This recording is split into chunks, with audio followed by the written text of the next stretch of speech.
I told at the beginning of this class, I explained about how they develop the excretory unit and which structure is going to develop to form for us the collecting tube. I explained for you the metanephros and the uteric bud. Uteric bud at the end is going to prepare for us the collecting tube, and the metanephros in the pelvic region is going to prepare for us the excretory unit. Now, it is possible that something appear and happen and make the abnormality. Something appear and make for us the abnormality. About the clinical correlates, you should remember this slide. In this slide, I explain for you some of the genes, such as a gene that is going to make for us the defect in the urinary system. One of the tumor is Wills tumor. It is a cancer Wills tumor. Wills tumor is a cancerous kind of the kidney disease. And it is going to appear at the first during in the pregnancy, in the fetus, or it is possible appear by 5 years in the baby, childhood. When the child, during the childhood, during the first 5 years, it is possible this tumor appear. This tumor we call the Wills tumor. It is a cancer tumor. And it is possible it's associated with another syndrome, such as the Weber syndrome, such as the Dennis-Roche syndrome. So the Wills tumor, it is possible associated with the other syndrome. Never forget that when the abnormality is going to appear in the fetus, it is possible to find more abnormality. Okay? It is one of the forms that it is going to remember you that something happened in the gene and something is going to change the chromosome, gene on the chromosome. The reason is the gene, mutation in the gene, and the possible is associated with some of the syndrome, such as the Dennis-Roche, such as the Weber syndrome. Here, I summarize for you some of the characteristic signs that they are going to show you in Weber syndrome, that they are going to remember us the Dennis-Roche syndrome. For example, in Weber syndrome, it is possible to find a gonadoblastoma, something abnormality or tumor in the gonad, or something happened in the brain that it is going to associate it with the mental retardation. The Dennis-Roche syndrome, remember that ambiguous of the genital system is one of the characteristics that it is going to be associated with the Dennis-Roche syndrome. The renal failure or the ambiguous of the genital system. And about some of the disease that belong to the renal system, yesterday I explained about them, such as the multicystic tumor cyst or the polycystic cyst. About the multicystic cyst, you should know that this multicystic is going to appear and happen during the pregnancy. What is the difference between the multicystic and polycystic? Polycystic belong to the gene. But multicystic, it is not the result and the factor is not gene. Something happened during the pregnancy and the kidney is going to change to the multicystic. Do you remember the multicystic form of the kidney? A lot of cysts, large and small, connected by the loose connective tissue, and appearance is such as the grape. Yes? Yes. Multicystic, remember the grape form of the kidney. In multicystic kidney, if you can find multiple tumor or multiple cysts that they are going to form in the collecting tube. in the collecting tubule, you are going to find so many keys. These keys are going to be possible if you find this dysplastic kidney multiplicity. You can find that it is possible the excretory unit and the connecting tubule, both of them are not going to develop, so never connect to each other. So the nephron defect and never for the collecting tubule never is going to get developed, so the interaction between these two never is going to happen. The nephron is not going to fall. So we have the multicystic. The multicystic dysplastic is possible lead to agenesis. I explained for you that what happened that the kidney and the excretory unit and the collecting tubule are going to be formed. The nephron develop, the excretory unit develop, the collecting tubule develop, they connect to each other, and they are going to make a tube, a connection between the nephron and collecting tubule. Now the nephron is not going to be developed. The excretory unit never developed. So this connection never developed at all. So you are not able to find any nephron. Means the kidney is empty. The kidney is disformed, is lobulate formed. The kidney is full of the keys. Some of the keys are large, some of them are small. And the nephron and the collecting tubule are not visible. So this kidney never has function because the nephron is not appear. The collecting tubule is not appear. We can think that the agenesis of the kidney happened. Okay? In bilateral agenesis, I told you exactly after the birth, the baby is going to get dry. But during the pregnancy, nothing happens because the function of the kidney is going to be done by the placenta. Now, about another order, you remember the Potter sequence. This Potter sequence is going to remember you that the oligohydramnios is going to accompany, is going to be appear in Potter sequence. In oligohydramnios, what's the oligohydramnios? It was one of the questions in the last semester. What do you think? What is the oligohydramnios? Have you ever heard the oligohydramnios? There are many hydramnios. There are many hydramnios. No, the decrease. Okay? Yes, the volume, the decrease of amount of the amniotic fluid.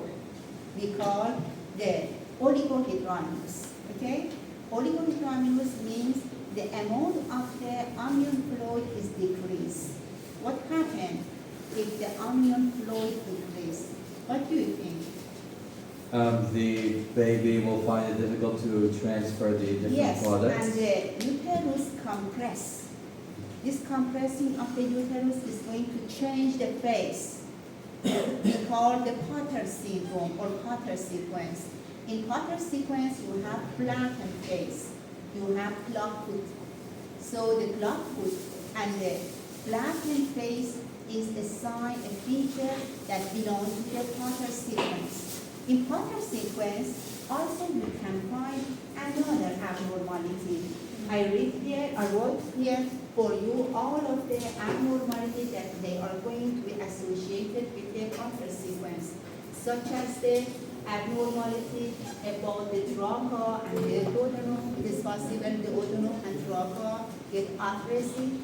It is possible to have abnormality for the vagina, for the uterus, for the seminal vesicle, for the vasa deferens.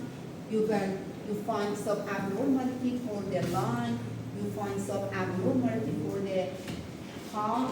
You find some abnormality for the lip, such as the cleft lip and cleft palate. Have you ever heard or seen the cleft lip and cleft palate? No. Do you know what is that? In the embryology, we are going to explain in the head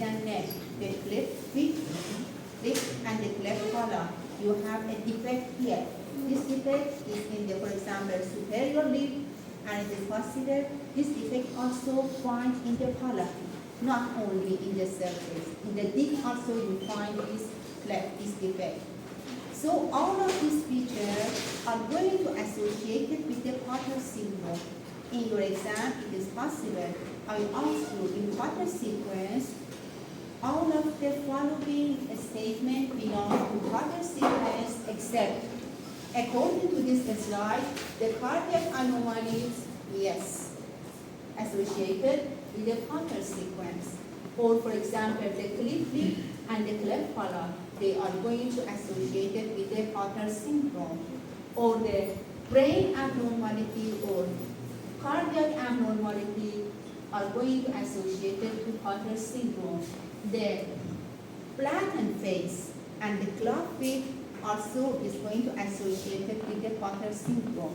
What about the amniotic fluid? Oligohydramnios. In Potter syndrome, you have oligohydramnios. In oligohydramnios, the amount of the amniotic fluid is going to get decreased. So the uterus compress, and this compress of the uterus is going to lead to flattened face and the cleft lip. Okay? Please read this slide. I summarized here for you. They are going to show you all of the characterized by the Potter's sequence. Now, about the polycystic kidney. Yesterday I explained for you the polycystic kidney. How many polycystic kidney we can explain for you? Two, four. One of them is going to be progressive and one of them is not progressive, but it is common. About the polycystic, we have twofold. One of them we call autosomal recessive, one of them we call autosomal dominant. So autosomal dominant and autosomal recessive. Autosomal recessive is going to appear during the fetus time, during the childhood. The autosomal recessive is going to appear very soon, but autosomal dominant is going to appear later in adulthood. Okay? I told you after the 40. But the autosomal recessive appear very soon. About the autosomal recessive, remember that the factor that it is going to make failure belong to the keys that fall in collecting tube or collecting duct. But about the autosomal dominant, you can find the all part of the nephron, it is possible you can find cysts. So cysts are going to be found in all segments of the nephron in dominant autosomal. But in recessive autosomal, you can find only in collecting duct of the kidney. The cysts are going to be formed and develop in collecting system. It is not progressive. It is progressive, but the dominant is not progressive. It is uncommon, but the dominant is very commonly happen. The dominant, the autosomal appear in adulthood. The autosomal recessive appear in childhood.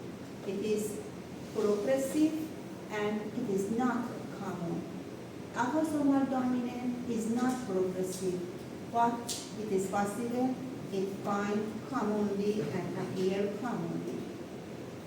Now about this picture, if you notice with this picture, it's going to remember you the Potter's sequence, okay?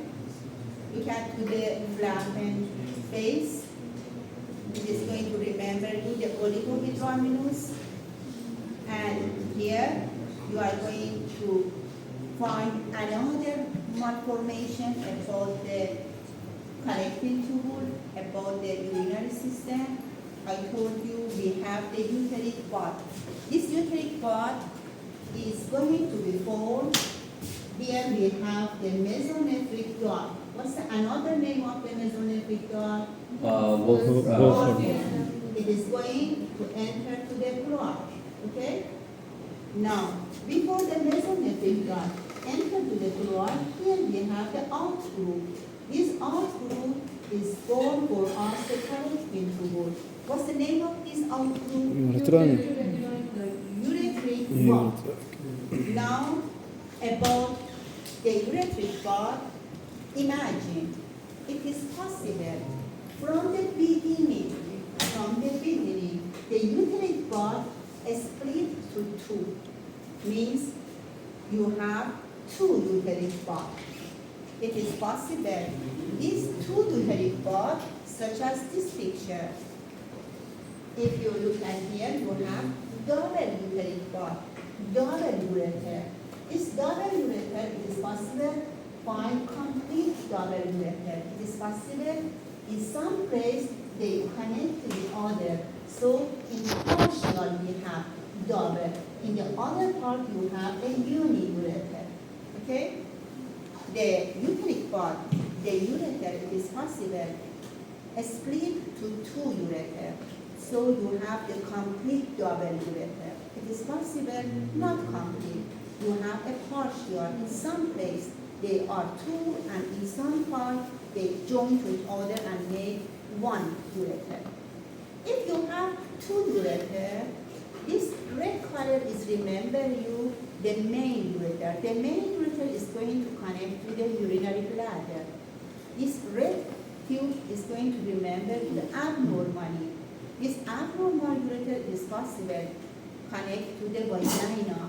It is possible connect to the urethra, or go and enter to the vestibule. So the extra ureter, about the connection, we have abnormality. It is possible the normal ureter go and connect to the urinary bladder, and the abnormal and the extra ureter go connect to the vagina, connect to the urethra, sometimes connect to the and come to the vestibule, and in the male sex it is possible to connect to the epithelium also. So about the duplication of the ureter, yes, sometimes in some of the baby you can find this abnormality. This duplication, it is possible be complete or be partial. Do you have any question about this picture?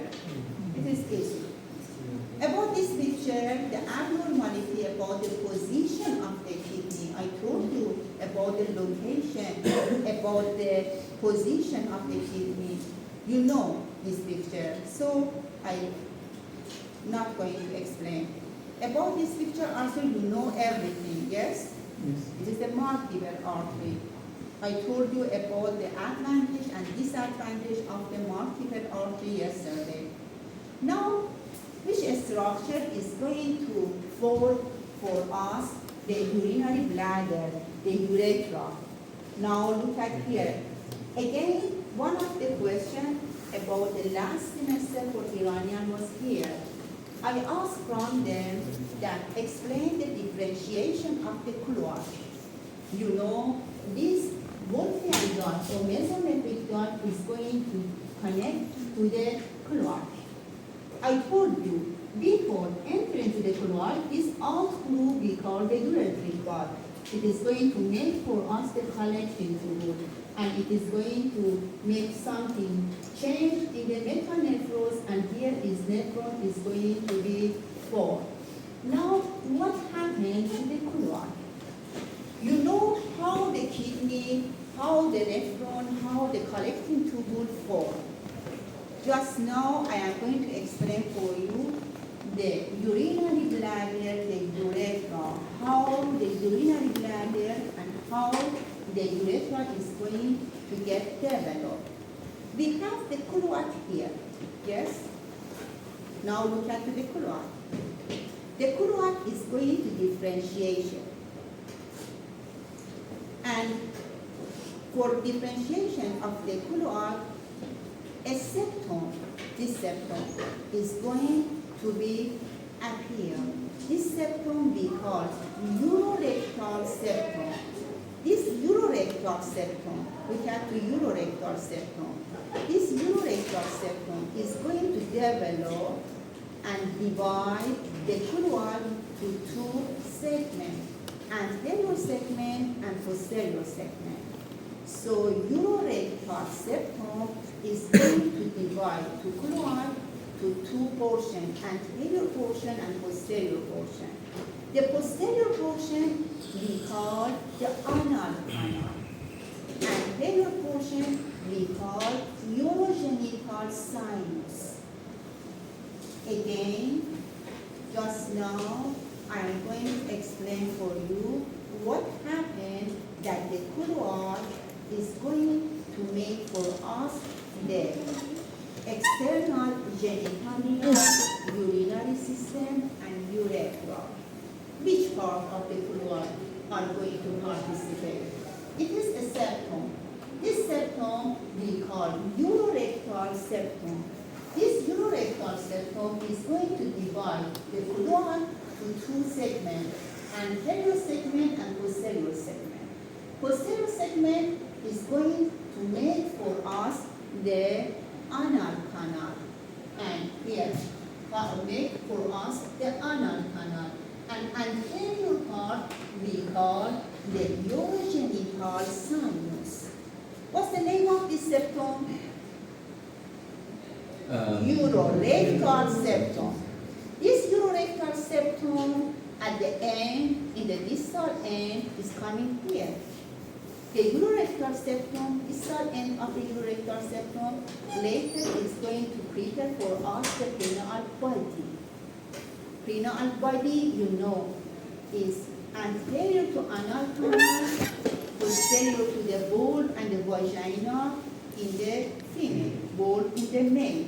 So urorectal septum, the distal end of the urorectal septum is going to make for us, form for us the penile body. It was again another question in the previous exam. Now, what's the another portion we call urogenital sinus, but the posterior segment, anal canal. We have differentiation about the urogenital system. The superior part of the urogenital system dilated and making the urinary bladder. The urogenital sinus superiorly dilated and formed the urinary vesicle here. This urinary vesicle, look at the picture, it is going to connect to the umbilicus with a duct. With the time, this connection that we call the allantois is going to get obliterated. It is going to get closed, making a thick fibrous cord that we can call uracus. Again, look at here, you have the chloride here. And septum is coming here and divide the chloride to two parts, anteriorly and posteriorly. The anterior part we call urogenital sinus and posterior part we call anal canal. This urorectal septum, at the end, it is going to form the penile body. Now, what happened for the urogenital sinus? This urogenital sinus superiorly dilated and formed the urinary bladder. At the first, according to the picture, the urinary bladder is going to connect to the umbilicus through a tube. Here at the first you have lumen, means the urine can come here and go to the umbilicus. But with the time something happened for this tube. What's the name of this connection? At the first we call allantois. This allantois closed, obliterated, changed to uracus. And this uracus in the adult is going to form for us median umbilical ligament. So median umbilical ligament Before median umbilical ligament, you should remember which? Uracus. Before the uracus, you should remember Allen twist. Allen twist is going to connect the urinary bladder to the umbilicus. This Allen twist obliterated, changed to uracus, and in adult, it is going to make it for us median umbilical ligament. Median umbilical ligament. Now, inferior part, the pelvic part of the urogenital sinus. What happened here? It is a narrow canal.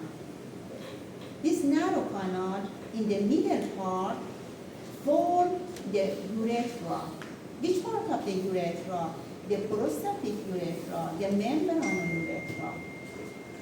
And in the distal end, you can find that here we can call the phallic part.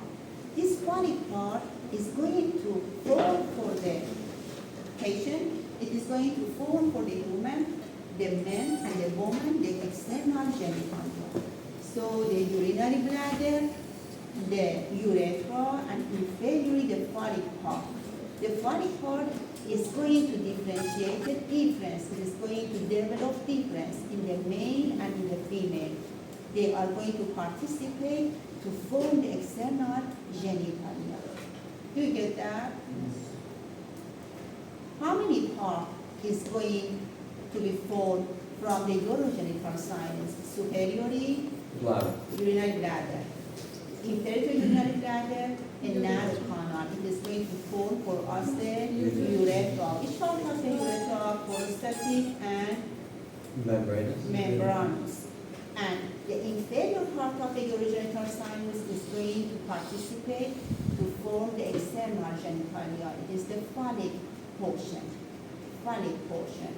The differentiation, the development of the phallic portion in the male and female sex is different. Now, about this picture, you are going to look at to the urinary bladder from posteriorly. You are going to look at the urinary bladder from posteriorly. It is dorsal view. What happened in dorsal view? Please look and pay attention. What's the name of this dot? Mesonephric dot. What's the another name? Gordian dot. These two mesonephric dots in both sides are going to connect to the urinary bladder. With the development, you know, this mesonephric dot, this dot end absorb to the urinary bladder. The distal end of the mesonephric dot absorb to the urinary bladder. When the distal end absorb into the urinary bladder, after some times we can find that the ureter and the mesonephric are going to connect to the urinary bladder by two separate orifices. At the first, you have one single orifice. When the distal end absorb to the urinary bladder, so each of them connect to the urinary bladder separately. So here we have two orifices in each side. Do you get that? Can you imagine? At the first, you have the mesonephric dot connect to the urinary bladder. With the time, something else happened. The distal end absorb in both sides to the urinary bladder. When these two absorb the urinary bladder, later we have two orifices. One of them for urethric dot and one of them for mesonephric dot. Okay? Now, these two distal ends of the mesonephric dot go to bridge together. They go to attach together and making the trigon of the urinary bladder. When the urinary bladder trigon is going to get formed, the distal end of the mesonephric dot is going to connect to the prostatic urethra, and this part making ejaculatory dot for us. Now you are in exam. The ejaculatory dot is going to derive from which of the following structure? Distal end of the mesonephric dot, distal end of the urethric part. Which of them? Mesonephric dot. Again, I'm going to explain for you this picture in your book. You are going to find this slide, this picture. At the first, the superior part of the urogenital sinus dilated in a urinary bladder. Okay. The mesonephric duct is going to absorb the distal end, absorb to the urinary bladder. Before absorbing, we have one orifice. This orifice belongs to each side of the mesonephric duct. Below the distal end of the mesonephric duct, we are able to show you the uteric bud. But when the distal end of the mesonephric duct absorbs, something happens here. With the time, the mesonephric duct and the ureteric bud, each of them separately connect to the urinary bladder. The mesonephric duct absorb and go deep and making the trigon of the urinary bladder, and the distal end of the mesonephric duct are going to connect to the prostatic urethra and making the ejaculatory duct for us. Okay? The mesonephris coming from ectoderm, endoderm, mesoderm, which of them? Mesoderm. I told you it's the intermediate mesoderm. It is important. Now, at the first, the trigon of the urinary bladder is blue color. Is going to remember you the mucosa of the trigon of the urinary bladder at the first is going to be formed by the mesoderm. But we know that the epithelium of the urinary bladder coming from the endoderm. So later, the endoderm is going to line this trigon of the urinary bladder. At the first, this mesoderm is coming and making the trigon, and later this trigon of the urinary bladder is going to line by the endoderm. So the epithelium of the urinary bladder and the epithelium of the urethra driving from the endoderm. Now, what happened that at the first, the orifice of the uterine bud is here, but with the time it is going up. Look at here. What do you think? What happened that the connection of the uterine bud ascend? You know. The kidney go up? Yes. When the kidney go up, ascend, so with ascending of the kidney, the urethric bud, you know it is going to form for you the ureter. The ureter orifice, the connection of the urethric bud to the urinary bladder go up. At the first, the mesonephric duct is superior to orifice of the uteric bud, but with the time, the ureter go up, so the urethric orifice is superior to the mesonephric duct. Okay? Do you get that? Come. Here, it is going to remember you that the distal end of the mesonephric duct is going to prepare for you the ductus deferens, and the bud is going to form for us the seminal vesicle. So please remember the seminal vesicle, the ductus deferens, they are derived from the distal part of the mesonephric duct. What happened here for the prostatic urethra and membranous urethra? They are going to line by the endoderm.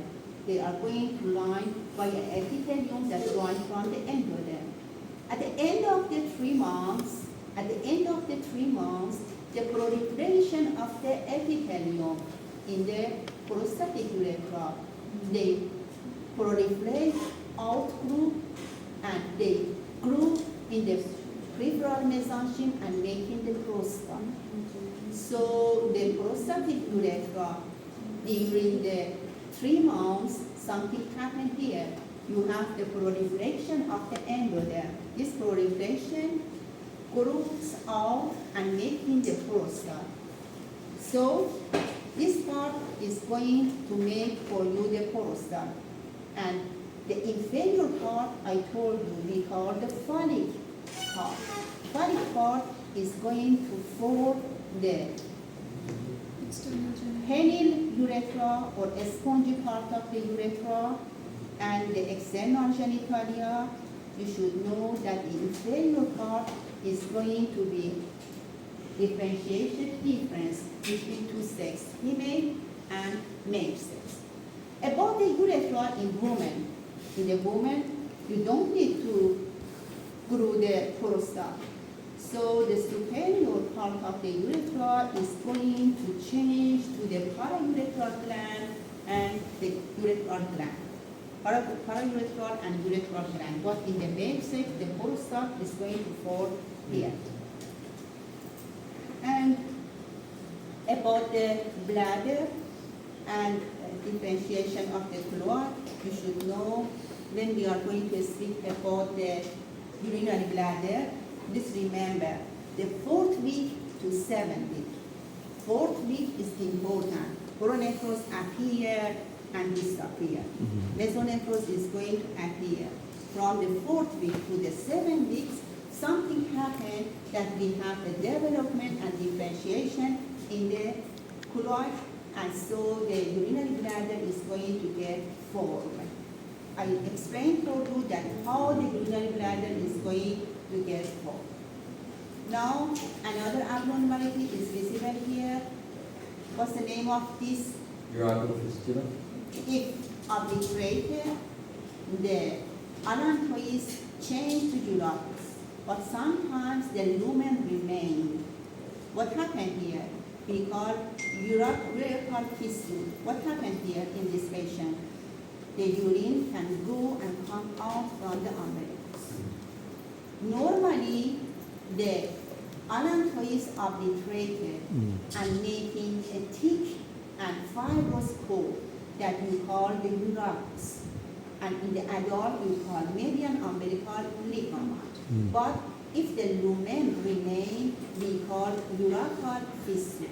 Sometimes it is possible local part remain. Here you can find urachal cyst, and sometimes it is possible you find a sinus that only the superior part remain. And about two different anomalies about the urinary bladder. Please remember the extrophy of the bladder and extrophy of the cloac. Both of them is because of the ventral and anterior fold of the abdomen. You have defect in the midline, ventral abdominal wall. You are not to find that close and attached to each other. You have a defect. Only you should know.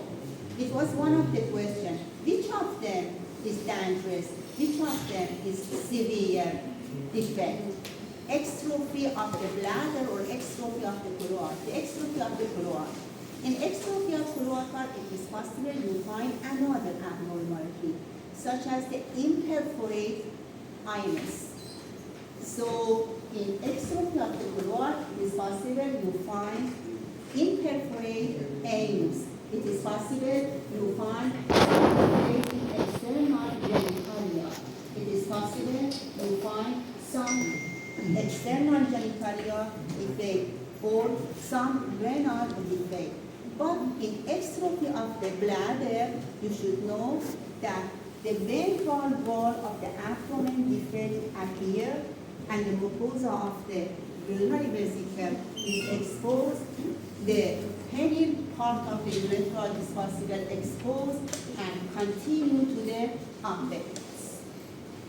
So please read your book. I don't know, you have the lineman. In your library you have the lineman. I'm sure that you read the lineman about the GI, yes? About the upper limb and lower limb. So it depends to you. But be sure that all of this slide, if you read carefully, you can find everything in the slide. If you have any question, we have time to answer for you. Do you have a question? Yeah. And the 18 slide, What? 18 slide, in the previous slide. Slide number 18. Slide 18. Yeah. 18. Yeah. Okay. This obliteration is occur after the pregnancy, immediately after During the pregnancy, fetal period. after. Yes. After the pregnancy, exactly during the delivery, you are going to come. Yes. Okay? Mm. So everything is changed. After the birth, immediately After it's the birth, no. After the birth, you is obliterated. it's obliterated. In the end of the at the end of the fetal period, it is going to make the uterus. In adult, we call medical, umbilical. Yes. Thanks. Any questions? No problem. No? Okay. If you pay attention to everything I explained for you in the class, if you read everything that I explained in class, be sure that you are able to answer to all of the questions. Some of you, I'm sure that read carefully and love to explain for them another student, such as the comment.